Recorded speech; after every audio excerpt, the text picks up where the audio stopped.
Hello everyone, কেমন আছো তোমরা সবাই? আশা করি সবাই অনেক ভালো আছো অ্যান্ড আমি অনেক ভালো আছি। তো আজকে দেখতে পাচ্ছ চলে এসেছি দিদির বাড়িতে অ্যান্ড এখানে কাটাকুটি হচ্ছে, মানে আজকে হচ্ছে আমি আর দিদি দুইজন একটু খাওয়া দাওয়া করবো, যেহেতু আজকে দিদির বাড়িতে কেউ নেই। তো রান্নাটা আজকে করছি হচ্ছে গিয়ে আমি, আর এখানে রান্নার আগে আমি একটু নাটক করছিলাম, মানে ভিডিওটা অন করে।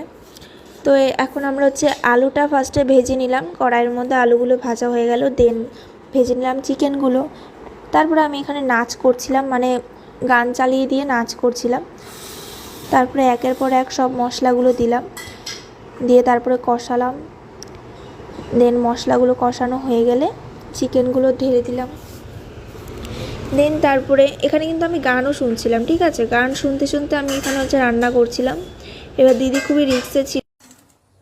ফাইনাল লুকটা জাস্ট দেখো।